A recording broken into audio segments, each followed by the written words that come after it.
Before we begin, I would like to thank Ice for finding this video for me and requesting it. If you have any videos you want me to cover, you can always let me know either through the comment section of any of my videos or through the Discord server I link in the description. Yes, tonight's commentary is on a fellow by the name of CM Retro Gaming. No, I don't know what the CM stands for. Leave your guesses in the comments. Specifically, his list of the top 5 overrated NES games. Anyway, like last time, I'm going to begin by just showing you all of the games that he put on the list. Now, first off, I have to give CM here credit in that he at the very least does list the places that have praised the game, so we know why he considers them to be overrated in the first place. RC Pro Am.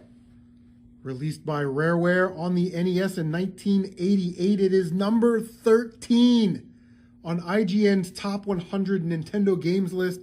It's also number 44 on Top 100 NESGames.com list. All right, so coming in at number 4 is Metal Gear, released by Konami/Ultra in 1988. It is number 26 on IGN's Top 100 NES Games list and number 33 on Top 100 NESGames.com. It's Excitebike. Released in 1985 by Nintendo, it's number 14 on IGN's Top 100 Nintendo Games list and number 43 on Top 100 NESGames.com. It is a Nintendo must-have, praised for being fun, addictive, playable, colorful, easy to pick up and play, that kind of thing. Coming in at number 2 is Ghosts and Goblins, released Capcom in 1985. It's number 54 on IGN's Top 100 Nintendo Games list and number 61 on Top 100 NESGames.com. DuckTales, released by Capcom in 1989. It is number 10 on IGN's Top 100 NES Games list and 22 on the Top 100 NESGames.com list. Now, I already explained my issue with using IGN as a source to determine what games are overrated back in my commentary on Craig, so I'm just going to recommend you guys watch that if you want to know my full opinion. However, if you want the argument simplified, you can't spell ignorance without IGN. So using them as a source is quite literally like using the most ignorant people around as a source. With that said, I'm also incredibly baffled by the mention of both of these lists because there are several parts where CM brings up points that, even if they are legitimate criticisms, don't actually prove the game was overrated on those particular lists.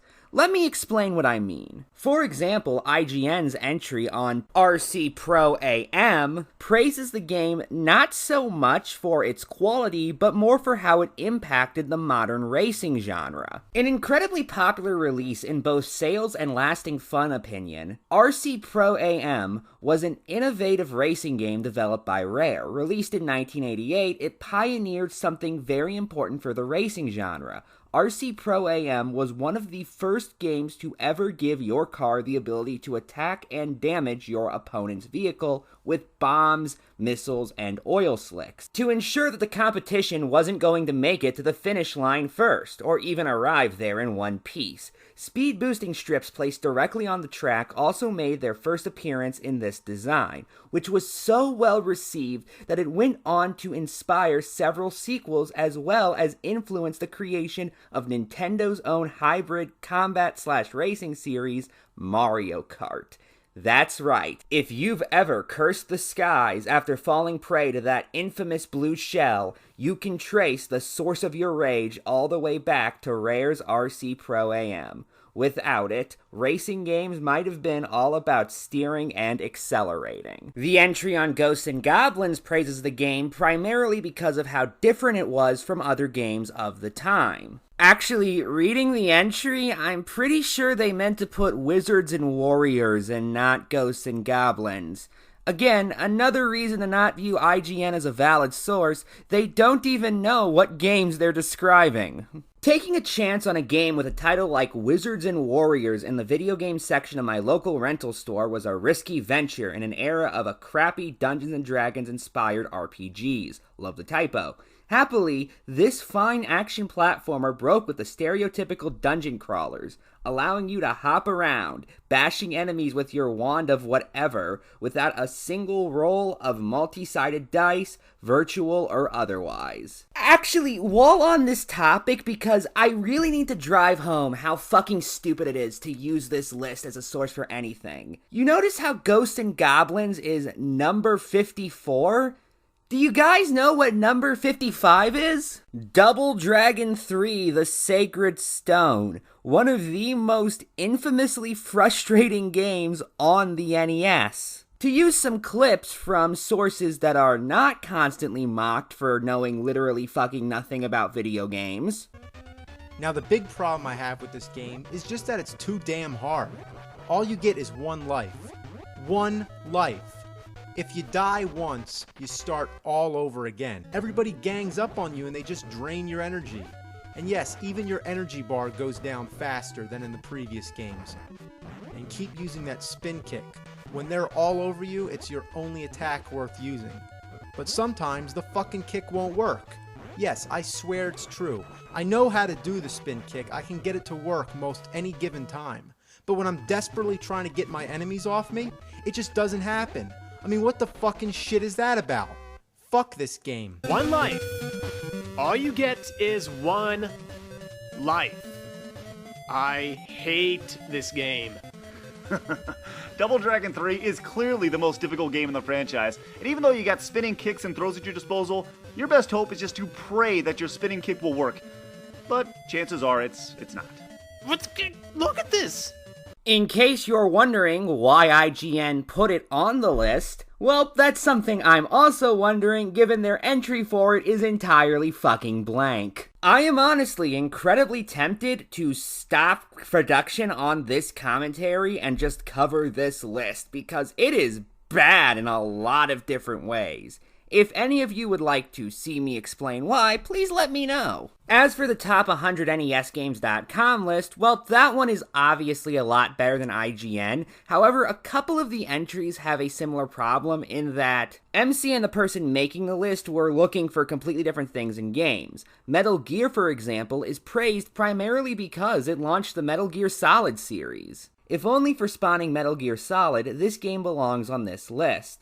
But play this today and you'll probably find it a tedious, frustrating, clunky mess that just wasn't adapted very well to the NES. In fact, clunky is the word that best describes Metal Gear. They were primarily putting the game on the list for historical significance, specifically how it created a franchise that is well beloved by many people, including the person who made this list. Now, I love the PlayStation games, especially PlayStation 1 game, Metal Gear Solid. Fuck, the header image is the infamous I feel asleep dialogue box, which you spend a good chunk of the segment making fun of. And even like in the first screen, the guy famously says, I feel asleep. You did what? What is he trying to say? I'm falling asleep? Why would someone that's falling asleep need to say out loud, I'm falling asleep? The entry on Ghosts and Goblins ends with also fuck this game, making it clear that it's at the very least supposed to be somewhat sarcastic, raising the question of why you would even put it on a top 100 NES games list, but that's a different topic entirely. Speaking of Ghosts and Goblins, he seems to be under the impression that game is far more well-liked than it actually is. I let Craig get away with it because it is typically considered a classic. However, this guy makes one really specific statement that just irked the fuck out of me. And for some reason, online reviewers tend to give this game a pass. Really? Because maybe this is just me, but when I think of Ghost and Goblins reviews, the first one that comes to mind is Some Call Me Johnny's, who really didn't give it a pass. Here are some clips if you don't believe me. In case it wasn't obvious at this point, I can't fucking stand this game. Many of you may know why, but let's assume some of you don't and run down a list. Let's start with the minor things first. This game looks fucking ugly. Yes, even for NES standards. The characters and enemy sprites are a bit too simple for my taste. The environments, while creepy at times, are rather barren. The frame rate is constantly chugging throughout the entire adventure, and don't even get me started on the large amount of sprite flickering I encountered. I know I can't be too critical considering the time of release and the system, but I couldn't help but be distracted by the presentation overall. I wouldn't call this aging gracefully. Then there's the fucking control. Like the Belmonts in the classic Castlevania series, Arthur can't steer left or right when he jumps. If you don't have good timing, or judgment for that matter, your ass is either getting hit or falling down a bottomless pit. That's assuming, of course, the game responds to your button inputs in the first place, because I counted many times when I pressed the button on the controller and Arthur did jack shit. What happened there? I was hitting the jump button. Why would I feel the need to just careen off of a damn cliff? Was I too close to the edge? Arthur can crouch to avoid incoming projectiles or attack at a lower altitude, but you can't resume moving from a crouching position. You need to release the down button and then press right on the D-pad to get Arthur going again. I know that doesn't sound like a big deal, but play the game yourself and see how many times you get killed when Arthur just crouches there like a moron in the heat of battle. Let's say you do adjust to the game's clunky controls. That won't stop the onslaught of enemies from making absolute mincemeat of poor Sir Arthur. The pain commences as soon as the first fucking stage, where zombies will spawn in places you really don't want them to be, ghosts that can pop up at a moment's notice, or maybe it's a stray bullet from that plant enemy you didn't notice until it was too late. One of the largest contributing factors of this game's downright bullshit difficulty is the randomness factor of enemy encounters. Certain enemies will always show up at specific intervals, but other enemies like the zombies in stage 1, the white demons in stage 2, or these godforsaken ghosts can just show up whenever they fucking please. There's no trial and error when it comes to getting past these abominations, it's all fucking luck based. Shit like that is going to happen to you all of the damn time. This is something the person who made this list also complained about in Ghosts and Goblins, by the way. When you get to the top of the ladder, enemies can randomly spawn on top of you, crap like that. Of course, it's more than just zombies, white demons, and ghosts. How about those ogres in stage 2 that take forever to kill? How about those bluebirds that are constantly pestering you while you're trying to kill said ogres? What about those little blue imps that are questionably hard to hit at times? How about those fucking red devils? Holy shit! The one creature that'll make you despise Arthur's stiff control is these assholes. They're big, they can take some punishment, and worst of all, they're fucking fast and relentless. Guess what though? You run into one as soon as the first stage! Isn't that fantastic? Oh, and stage 3? Chock full of these motherfuckers, and you can't avoid them unless they somehow manage to off-screen themselves. Compounding the dick-headed enemy design is the overall level design. Basic platforming can be a challenge in of itself because of Arthur's control, and most of the time the game forces you to deal with platforming sections in conjunction with those enemies you love to hate. Not to mention the instances where you pretty much have to make leaps of faith. Look at this, where the fuck am I supposed to go? Down? Left? I don't know what's down there, but I can't take too long because there's also a time limit. Just why? Although with that said, I don't even know if he knows his own opinion on Ghosts and Goblins, given he starts this video by saying all the games on this list are good. So I have to start with a disclaimer so you nerds don't get out of control in my comments section. All 5 of these games are great games. However, I just feel that these games get a little bit too much love. They get too much more hype than they deserve. They get too much more credit than they actually deserve. Meanwhile, there are plenty of other great games on the Nintendo that I feel are better than these 5 games. Only to go on to call Ghosts and Goblins a dumpster fire. Ghosts and Goblins is a dumpster fire.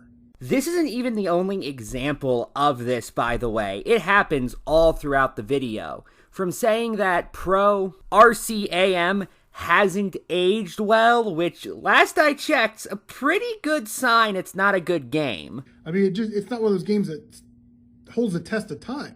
After calling it boring, might I add. But for God's sakes, the game looks boring.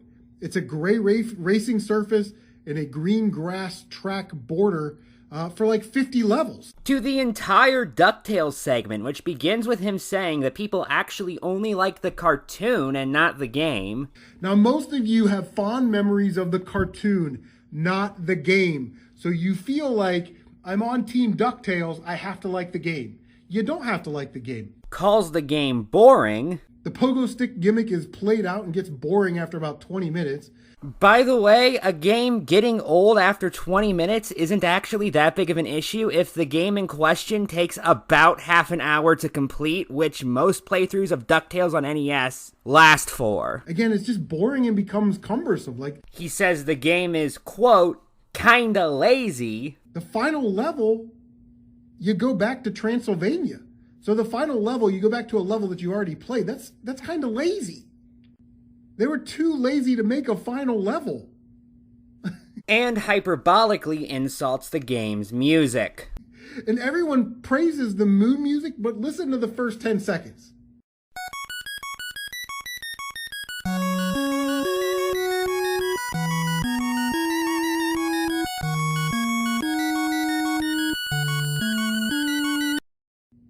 It's the most ear-bleeding, glass-cracking, banshee, screechy, squealing, sounding 8-bit tune of all time. But he loves you.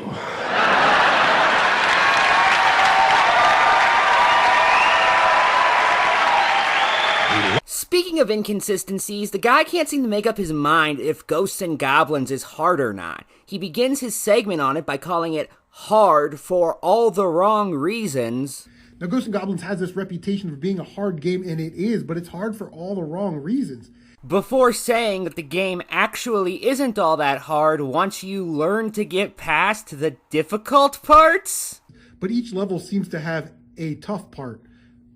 Like the big guy house in stage 2, the Red Devil Ascent in stage 3, so on and so on. And once you learn how to get past those, the game isn't really that difficult. Before saying that the game actually isn't all that hard once you learn to get past the difficult parts? That's like saying everything is cold except for the hot parts. I guess you aren't wrong, but you also don't communicate anything. Then he just goes on about how people consider the game unbeatable, but he managed to beat it because the game gives you unlimited continues.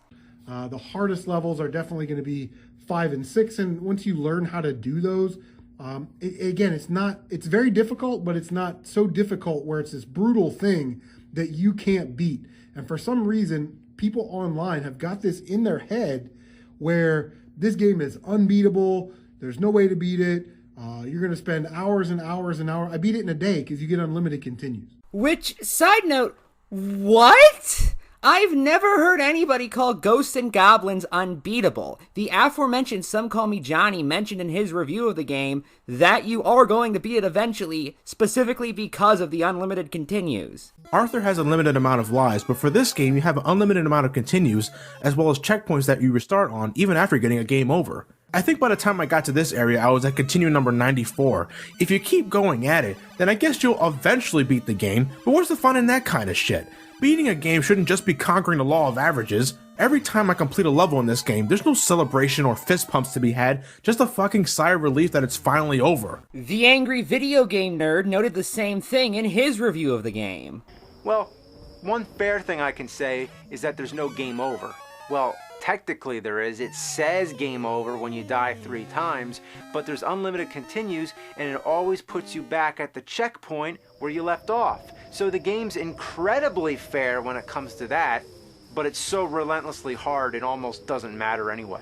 As for the claim that people find the game to be unbeatable, I may be taking the statement a bit too literally, but both the reviewers I just mentioned showed themselves beating the final boss. The final battle with Astaroth is nothing compared to what you had to go through to reach him. Arthur can't even change direction, meaning it's easy to score a ton of hits when attacking him. And if you somehow die, this is where you restart. Oh, fuck! Final boss! The devil! Notice how I'm walking backwards, so it's now in one-on-one fighting mode. Kind of like a certain other Capcom game. Ah! Come on! My mother throws bigger fireballs than that!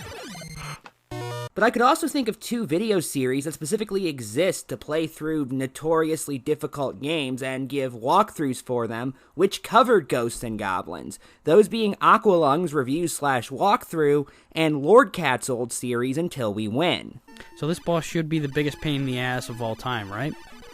Well, this game continues to confuse, as the devil is easy as shit by Ghosts and Goblins standards. All he does is send fireballs at a downward angle and walk back and forth. It's quite basic.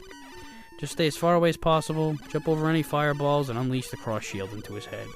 It's the only weapon that works against him. Finally, you'll face off against Lucifer, or Satan, I don't know, the King Demon Dude. He's a pushover. In fact, he's so easy, I barely have any footage of him at all. There's also the fact that he constantly talks about how there are just so many better NES games, so why aren't those on the top 100 list or whatever?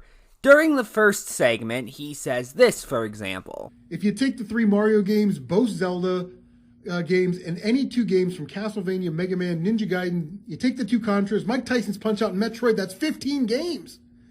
How is RC Pro-Am better than any of those games? It's not. It's ridiculous. Which just annoyed me because I can think of various reasons why somebody would not have several of those games in their favorite NES games list. Super Mario Bros., although a very historically significant game, for example, is by modern standards a very generic platformer. As for Mario 2, well, first off, which one? But I'll be nice and do both. If you're talking about the USA version, I could imagine somebody not enjoying its radically different style from the first Mario game, or, for that matter, just thinking it was shitty of Nintendo to sell us a completely different game with Mario assets slapped on it. Hell, it was that reason that got on Screw Attack's top 10 worst Mario games list.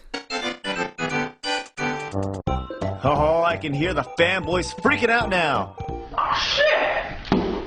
Yeah, the US Mario 2 was a pretty cool game, but our main problem was that you were never actually playing Mario 2 to begin with. You were playing Japan's Doki Doki Panic, just with Mario's grill slapped all on it. Yes, we know the whole background behind the game. Miyamoto worked on Doki as well, and the real Super Mario Bros. 2 was too hard for us stupid Americans. But all that doesn't matter because the entire game felt like a lie. A lie that has scarred us so much, we had to put it on the list.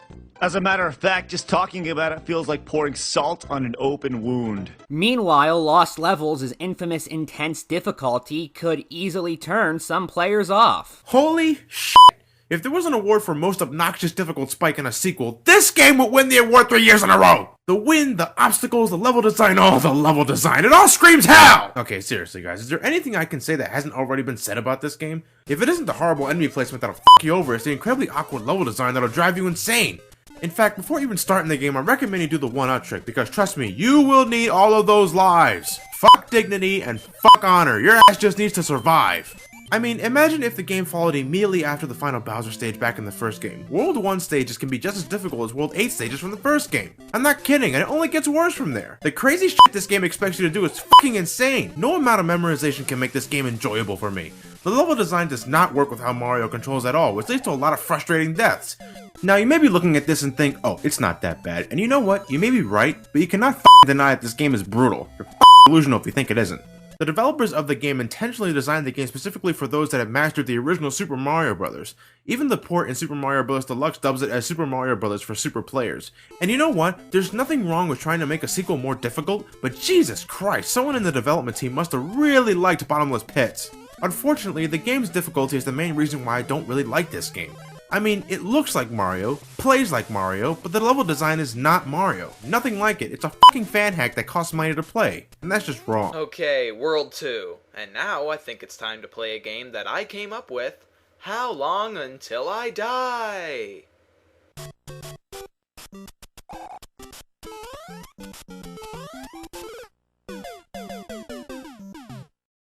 You win! I would have never beaten the original. I hate these levels with a passion. Playing this game now, which one do you prefer? Super Mario Bros. 2 The Lost Levels or Super Mario Bros. 2 USA? Super Mario Bros. 2 USA. And why is that? They were right. It was too hard. You played Super Mario Bros. USA. Did you like that game better? Yes. Well, easier, and playing as Princess Peach, who can float. Was there anything you didn't really like about this game? It's too hard. Mario 2 The Lost Levels. Would you buy, rent, or skip? Skip, because it's too hard. It's only 500 Wii points, or it comes with the new Mario All-Stars for the Wii. Skip. It's too hard. It's just that simple. But how hard is this game? To answer it very simply, it's fucking hard. The beginning of the game isn't too bad, but it's still not that easy. It really doesn't feel like the early stages of a Mario game. As the game goes on, the challenge level naturally continues to increase, but by the time you get to the later portion of the game, you'll feel more frustration than challenge. Remember the 3 castle levels in the first game where you have to take a specific path or the game loops? Well, those are back, but they can get ridiculously cryptic, and they show up a lot more often than the first game, overstaying its welcome for sure. Then there's these fireball streams that seem to block just about any path you could possibly take. I mean, there's a lot of fucked up shit. The Japanese Super Mario 2 lives up to its reputation as a very difficult sequel. I can totally understand why it never made its way to North America. The intense difficulty wouldn't have been well received by the general public, as a lot of American casual gamers who found the original to be a good challenge would have been frustrated as shit playing this beast, and probably wouldn't get much of an enjoyable experience. This sequel was made for those who mastered Mario 1 to the point where they can beat it with both hands tied behind their back. So I definitely applaud this game for not appealing strictly to the masses. It may not have been the best marketing decision, at least in terms of getting it out there globally, but I don't deduct any points from it based solely on that fact. It can be very frustrating, sometimes cheaply frustrating, but if you're up for a big challenge and you're tired of running circles around the original Mario, give this one a shot. And the thing that makes this game really different, even from the later Mario games released, is its difficulty. Especially with one of the power-ups being a poisonous mushroom that will kill you. But seriously, the level design in this game is made to challenge how good of a gamer you are. While there are games I can challenge myself with, like Mega Man and Ninja Gaiden, there's few Mario games I can actually say challenge me just as much. So this game is actually pretty much a treat for me in that area. I wouldn't say this game is for everyone, but if you've been playing Mario games for a while and still want to challenge yourself, then I'd say give this one a go. Because that's the kind of game this is for. Super players. Zelda 1, again, although historically important, is incredibly cryptic by modern standards and very archaic and overly difficult. Ladies and gentlemen, this game is something I like to call a guide game. A game I think you cannot possibly enjoy without some sort of outside assistance. When The Legend of Zelda was first released, it came with a detailed manual that offered you tons of tips and tricks that can make your journey a little more comfortable. The game itself even tells you to look up the manual for details. Without a guide, you're going to spend about 70% of your total game time absolutely confused with no idea where the hell to go. I consider it to be as bad as Simon's Quest in that regard. In addition to Hyrule not really containing any memorable set pieces, the game's map is totally worthless. Yes, that gray blank box on the top left side of the screen is your map of Hyrule. Well, fuck that.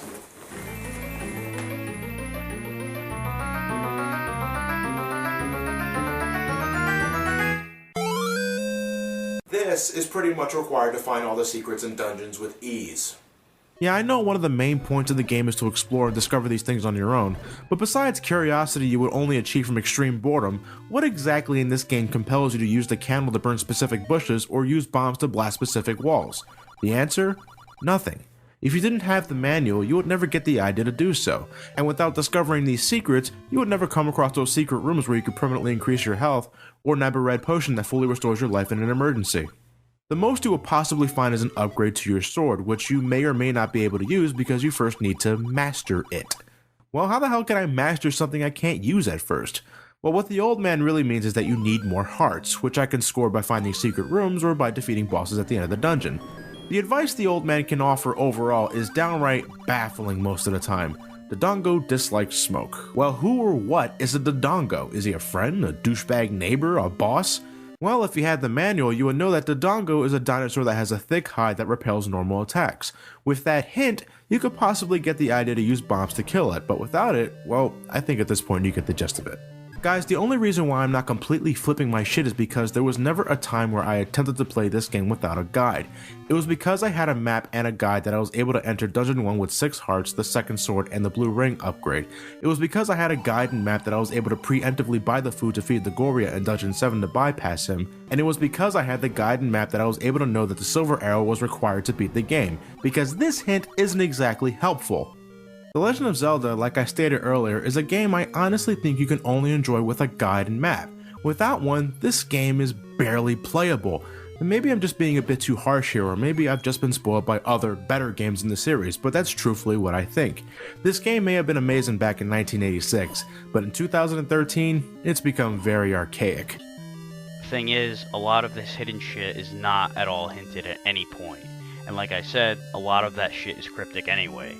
So the only way to find these secrets, aside from internet walkthroughs, or back in the day, Nintendo Power, was to wander around, burn every tree, blow up every wall, push every block, whatever it took.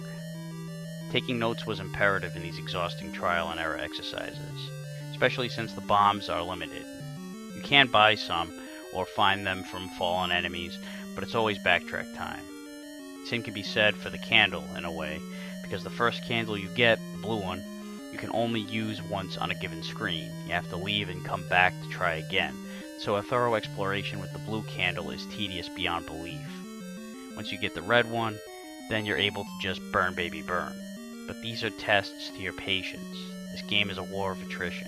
The same complaint about difficulty could also be applied to Zelda 2, plus the added issue of it having a very radically different style from the first game. So, to make up for that, I guess, the developers have made it their duty to make this one of the hardest fucking games I've ever played. I'm not kidding here, folks. This game will kick you in the goddamn throat and cut off your phone line to prevent you from calling the ambulance. You're going to need all the points you can get, people. It's not just a matter of locating the next destination, but trying to survive the amount of shit this game throws at you. It all begins with the first palace, where Iron Knuckles make their debut.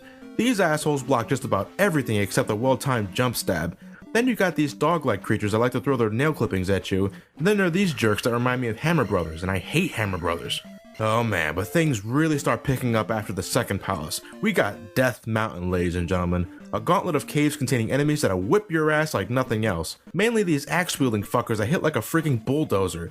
You see, one of the major factors that makes this game so hard is not just the type of enemy the game forces you to deal with, but the amount of enemies you have to tackle through to get to the next destination.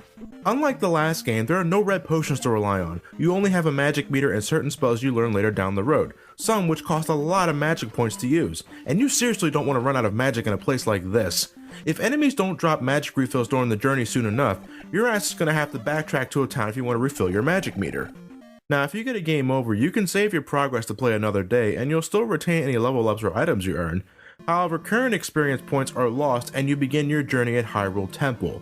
Every damn time. If you made a shit ton of progress in the overworld and were just about to complete a palace, but got a game over in the process, you're taken all the way back to Hyrule Temple, where you have to arduously, gruelingly journey your way back to the palace you died at, and hope to God you make it this time around. This is the most bullshit part of the game for me. There is nothing more frustrating than losing all of my lives in a palace and then having to start over at Hyrule Temple. What the hell is that all about? If you got a game over in a dungeon in the first game, you started back at the beginning of the dungeon. You only had 3 hearts, yeah, but you could easily score health from enemy drops or ingest a red potion you got from a store. So why did this game, which is already hard enough with the amount of shit it forces you to deal with, had to make death such a kick in the balls too? Knockback! I hate knockback! I thought it was playing a Zelda game, not Castlevania! What the fuck? Invisible Pits? This is Castlevania! The most common generic criticism I've heard is that the game is a side-scroller, for the most part, and none of the other Zelda games were like that. The annoying part is that you can't fight anything on the overhead view. These generic cookie-cutter enemies pop out of nowhere, and if they touch you, it brings you to a short battle screen. This is a good chance to rack up on experience points. But most of the time, you're just trying to get from one place to the next, and you have to keep stopping to fight these bastards. The enemies you fight and layout depend on where you got caught. If you got caught on a grassy field or in the middle of the woods, it's always different. You might get swarmed with enemies, or you might have it so easy there's no point at all. Like here, all I gotta do is dodge these fuzzy fuckbutts and leave. It gets old quick. One thing I can say is that this game is hard as shit. I think we can all agree with that. That doesn't mean the game's bad. Challenge is a good thing, but challenge should be given to the player in increments, meaning a game should gradually get harder as it progresses, and that's where Zelda 2 dropped the ball. The first 2 levels are pretty easy, but then it hits you with Death Mountain. Holy fuck. It's the most difficult part of the game, and there's no fucking around. You gotta go right through it early on. These red lizard dudes are on super steroids. Even if you manage to jump over them, they throw their axe. Back at the beginning. Oh, that's nice. Now I gotta walk all the way back to the palace. In every other Zelda game, if you die in one of the palaces or labyrinths or dungeons or whatever, it will start you at the entrance. But here, they decided, fuck you. You die, you go all the way back to square one.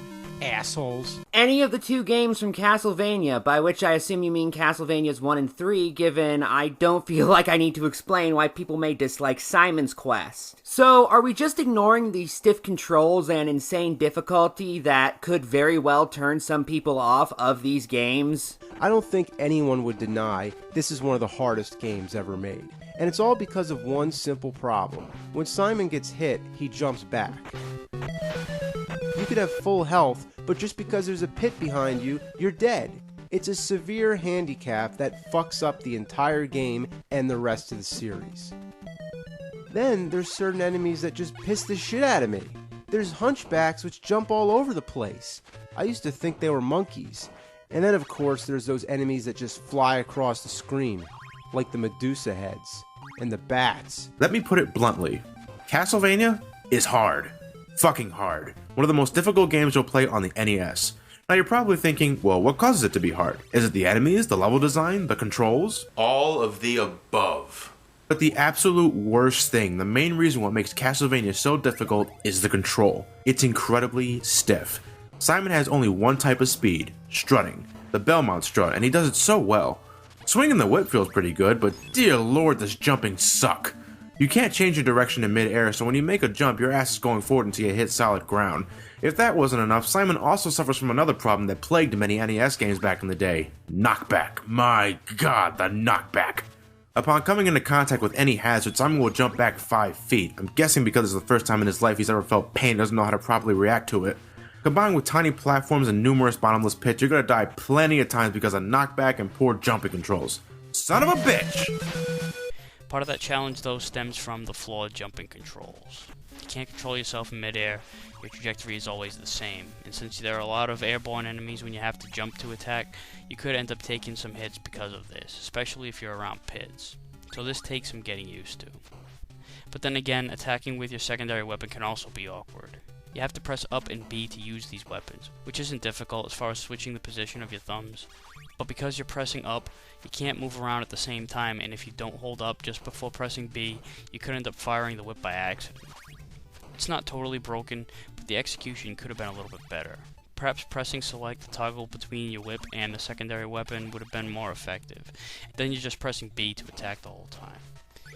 Climbing the stairs can be a bit quirky too. Holding up or down will send you up the stairs, but if you continue holding up as you get to the top, you can slip back down. One way to avoid this is to hold right or left instead of up or down once you're on the stairs. However, you can still find yourself accidentally climbing the stairs when trying to attack with your secondary weapon. Another issue with these weapons. First and foremost, you move like a ton of bricks. Everything about this game revolves around the fact that Simon Belmont is about as maneuverable as a T-95 tank. The best way I can describe Simon's movements is deliberate.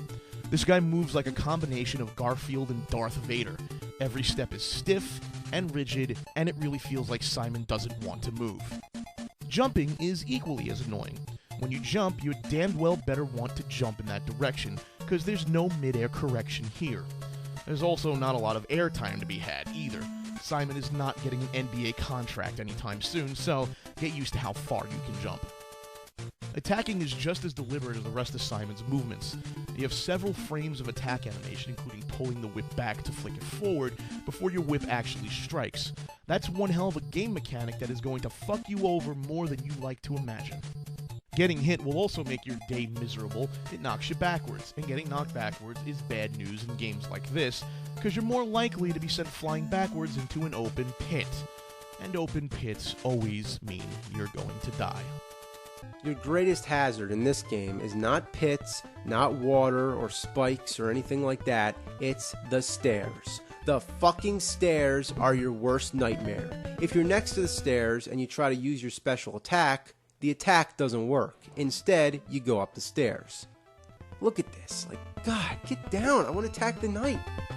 Oh, God, get off the stairs. Oh, God, you're defenseless. When you're on the stairs, your ass is fucked. Unfortunately, like I mentioned earlier, since Castlevania 3 enhances the formula of the original game, that also means the difficulty has been ramped up to a ridiculous degree. This game is hard. Combined with the control issues from earlier and level designs that are just fucking infuriating, Castlevania 3 is a game that not only requires patience, but sheer willpower to avoid throwing your controller straight through your TV. I died about 90 times while recording footage for this review. Yeah, I used the famous help me code which gives me 10 lives instead of 3, but honestly, you need this code! Like the first game, you have unlimited continues, but if you get a game over, you're bumped back to the beginning of the level you died in.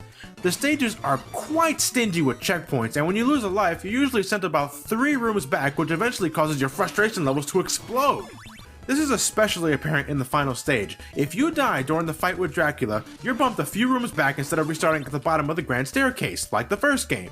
And if you get a game over, you have to do the entire stage all over again. Jesus Christ!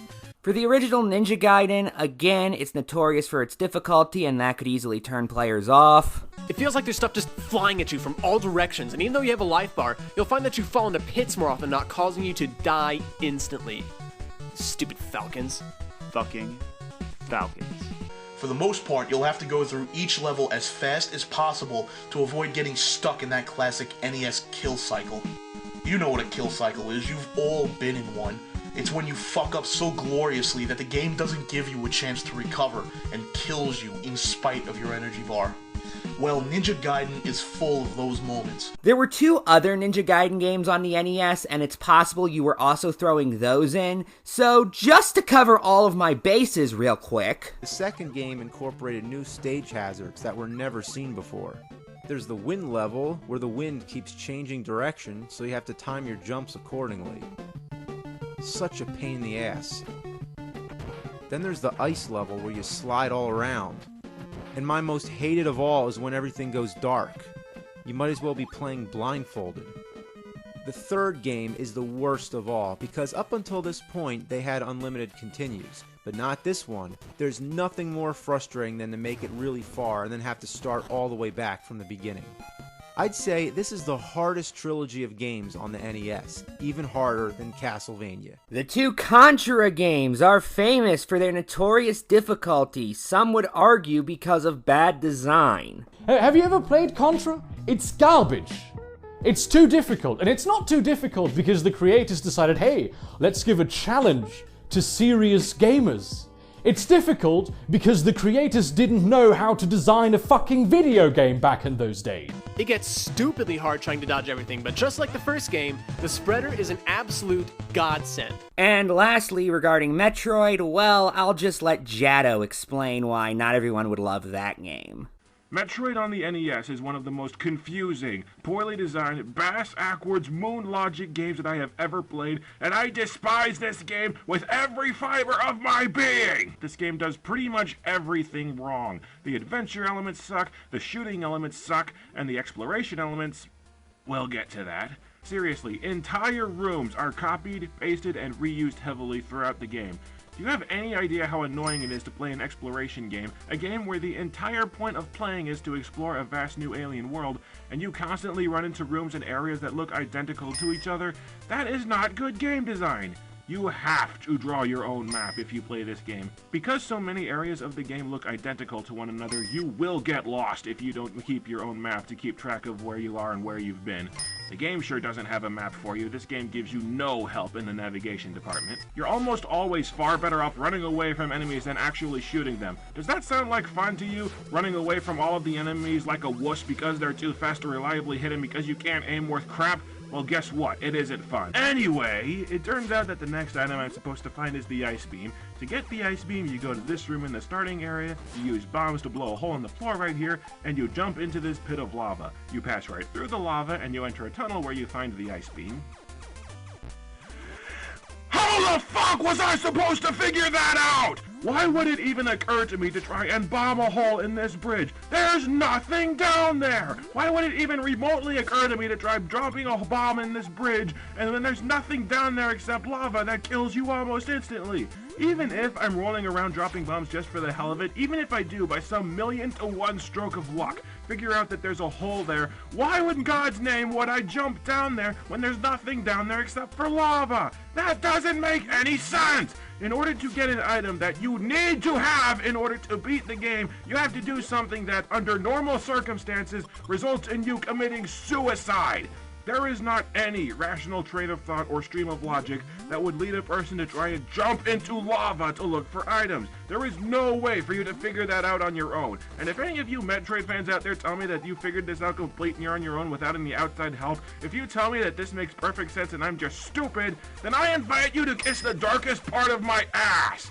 But wait, it gets better! If you go 2 rooms to the left, you find a room that looks identical to the room in which you find the ice beam. Yay. And if you bomb a hole in the floor and jump into the lava here, you fall down a shaft that's almost impossible to jump your way back out of, forcing you to kill yourself or reset the game! He does the same thing during the DuckTales segment, saying, There are so many better platformers by Capcom than DuckTales. Mega Man, Darkwing Duck? I don't know. Question, wasn't Darkwing Duck the game that the Happy Video Game Nerd gave a very mixed review on? The biggest problem with Darkwing Duck is it's pretty tough, but not that good. Journey to Silius or Star Trek was kind of tough. It's a toughness that comes from a lack of polish. In a review like this, it's pretty much impossible to describe the controls other than a little stiff, but take my word for it, they're a little stiff. Go a couple rounds with DW and then go a couple rounds with the Blue Bomber and you'll see what I mean. DW has got that snazzy cape, but cool as it may be, it really isn't necessary. You see, not only can you not shoot while you're moving, you can't shoot while you're blocking with your cape either. Now that wouldn't be such a huge issue, but you can use your cape in midair, so very often you'll find yourself wanting to jump and shoot at something but can't because you accidentally pushed up when you left the ground. It requires you to be really precise with your controls, far more than you would if you were playing Mega Man. Oddly enough though, this problem was fixed in the Game Boy port. And since jumping works just fine and you can duck, I rarely use the cape and often forget that it's there, except when I'm trying to shoot at something and I can't. So, cool as that cape may be, I'm with Edna Mode on this one.